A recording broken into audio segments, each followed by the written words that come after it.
Hello everybody and welcome to my YouTube channel for my review on the second film that was released on New Year's Day.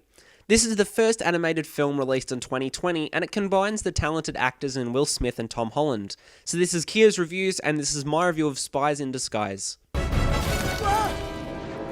can't catch this thing on foot! Whoa, hey, what are you doing? You're a pigeon, Lance. You're one of the fastest birds in the world. No, put me down, Walter! You need to fly! I believe in you! There's another way! Boy, don't you throw me off this roof! He'll figure it out.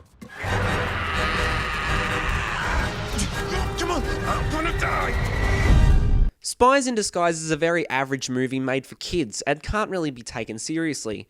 Simply being a combination of the animated film Storks and The Boss Baby, Spies in Disguise doesn't hit the right notes needed for an animated film to work, specifically the comedy, character development, and animation.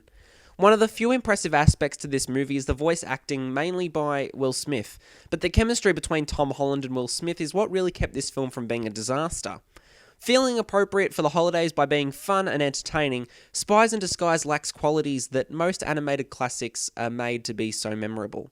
Spies in Disguise really only holds up as your typical kids film, mainly because of how well Will Smith and Tom Holland can act together, even though it's an animation.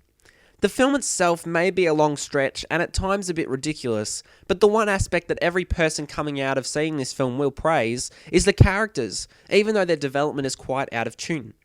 This film quite obviously takes inspiration from spy films that have come before it, mainly James Bond and Mission Impossible, with the pre-credit fight scene to set up the spy and then the colourful credits with the epic song, which is a real Bond tactic. Does this film set up a sequel? Most definitely. Am I excited? No, not really. There's a lot of fun to be had with Spies in Disguise, and that's mainly why it wasn't terrible. The villain voiced by Ben Mendelsohn was quite weak as well, as the accent wasn't very good, and really took away any fear value the character could have had. Spies in Disguise is really just a kids' film that had potential, but won't end up being anything memorable. The worst part about this movie is that it poses a lot of questions for the character arcs, but never actually resolves them. Sure, the story itself may be resolved, but the character arcs never really get answered properly. Let's just see whether the sequel does any better. Basic physics! It's just basic physics.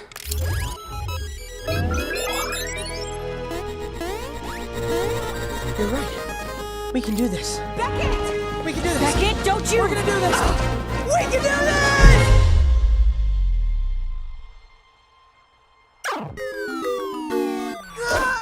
Really? Spies in Disguise isn't a great film because it's mainly aimed at kids for the holidays, but unfortunately because of its lacking story value and weak villain, the only good aspects of this movie ends up being the chemistry between Will Smith and Tom Holland, and the fun that can be definitely had while watching this movie. Unfortunately, this film is quite forgettable and won't end up being a sequel I'll rush to see when it comes out, so I'm giving Spies in Disguise a 5 out of 10. Thank you so much for watching. Have you seen Spies in Disguise? Let me know below. If you like what you're seeing here and you want to see even more, check out my channel and be sure to have a look at my previous reviews of Little Women and Top 10 Movies of 2019. As always, be sure to follow and subscribe to my YouTube channel. This has been Kia's Reviews, signing off for now.